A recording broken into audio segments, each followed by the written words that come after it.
영양교사 수업을 만나다 어느덧 마지막 시간입니다. 저는 수업을 맡은 정호윤입니다.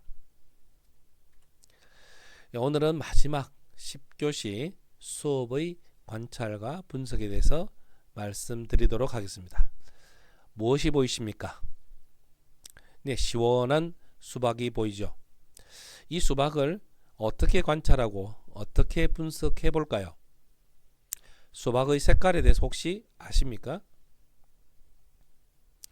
수박은 보시는 바와 같이 초록색과 검정색, 그 외에 안쪽에 보면 또 여러가지 색이 있습니다.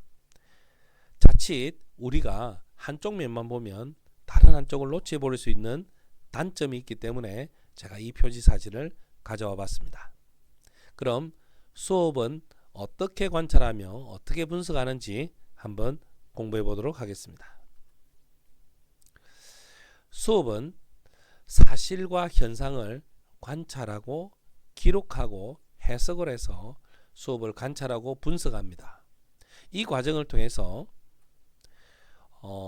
질적인 분석, 즉 우리가 내용 분석이라고 표현하고요. 양적인 분석, 형태 분석이라고 표현합니다. 이 두 가지 분석을 잘 하신다면, 그래서 이 자료를 바탕으로 해서 좋은 수업으로 질적인 개선을 할 수 있다면, 그래서 수업의 관찰하고 분석하는 방법이 필요하게 된 것입니다. 그런데 수업 관찰은 다음과 같은 오류를 범하기 쉽습니다. 먼저 관찰자 임의대로 관찰 관점을 가지는 겁니다. 이것은요, 내가 보고 싶은 것만 본다는 것입니다.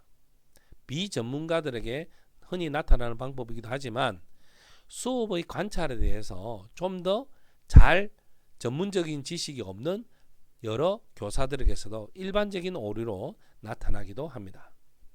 두 번째, 관찰자의 경험이 배경 지식이 되어서 그 경험으로 수업을 관찰하는 경우입니다. 이 경우도 앞서 말씀드린 바와 같이 본인이 알고 있는 지식의 범위에서만 관찰하기 때문에 수업 관찰의 오류가 생길 수 있습니다. 세 번째, 지도를 위한 수업 관찰입니다. 누군가를 가르치거나 누군가에게 지도를 하기 위해서 수업을 관찰한다면 관점이 객관적이지 못하고 매우 주관적일 수밖에 없는 상황입니다. 그리고 네 번째, 수업의 질 개선의 목적이 아닌 다른 목적 있어서는 안 되겠습니다. 그리고 마지막으로 관찰 도구가 수업을 관찰할 때 많이 사용됩니다.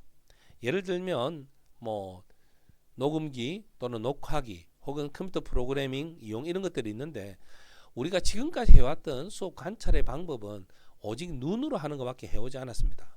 그래서 이런 부분에 관찰 도구의 사용이 미숙하다면 수업 관찰은 오류를 가져올 수밖에 없다고 말씀드리겠습니다.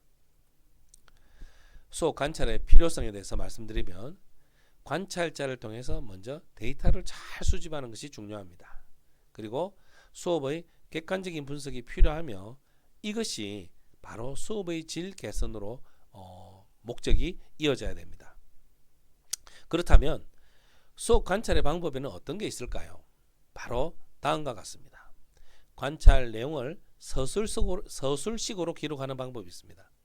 내용 분석의 경우 선생님들이 관찰하면서 바로 그 내용을 기록하는 그런 경우가 되겠고요. 부호 등의 사용으로 빈도를 기록하는 경우도 있습니다. 학생들의 거수 횟수라든지 선생님의 발문 횟수 또는 자료의 투입 횟수, 이런 것들은 빈도를 기록해야 돼만이 분석을 할 수 있는데, 이런 부분에 대한 방법에 대한 연수가 꼭 필요하다고 생각합니다. 그리고 체크리스트가 필요하다면 체크리스트의 사용, 그리고 녹음기 혹은 녹화기를 사용, 그리고 컴퓨터 프로그래밍을 이용하는 방법 등이 있습니다.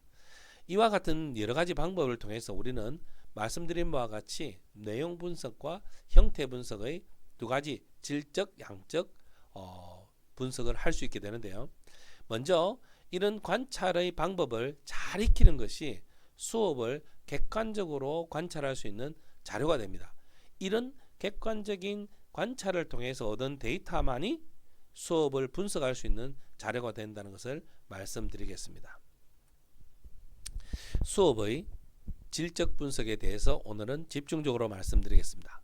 형태 분석에 대해서는 다음 기회에 또 설명해 드리도록 하고, 오늘은 질적 분석에 대해서만 좀 설명을 드리도록 하겠습니다. 수업의 질적 분석은 보이는 바와 같이 6가지 내용에 대해서 분석을 하게 됩니다. 먼저 수업의 계획, 학생 활동, 교사 활동, 학습 자료, 수업 형태 및 계획과 실천, 수업 성과, 이렇게 나눠진대요. 먼저 수업의 계획을 하나 나누고, 학생 활동, 교사 활동, 학습 자료, 수업 형태 및 계획과 실천으로 나누고, 수업 성과, 이렇게 3가지 관점에서 나누어 설명을 드리도록 하겠습니다. 먼저 수업의 계획 부분입니다.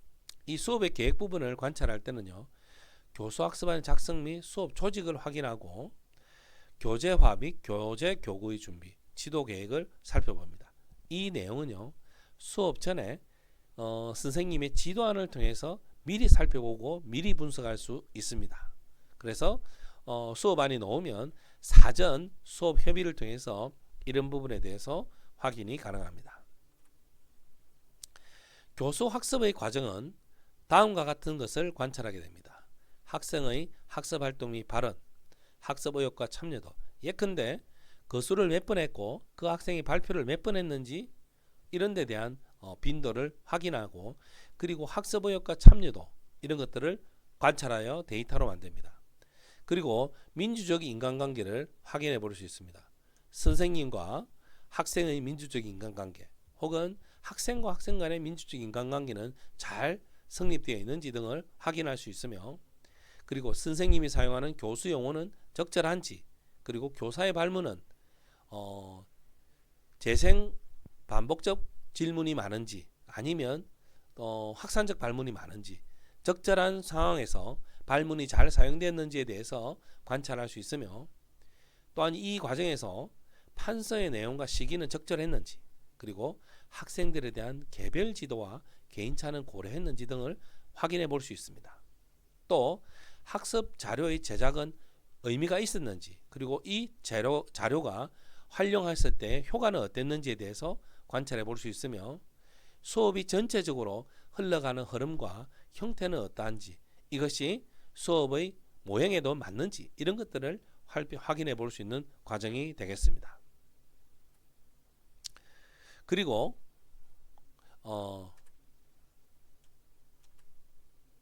수업의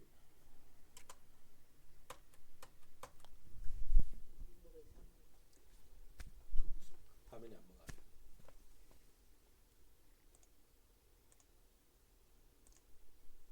자릅시다. 다시 할까요? 아니, 자릅시다. 똑같이 했으니까. 어디서부터 다시? 요거부터 하면 됩니다. 되겠지?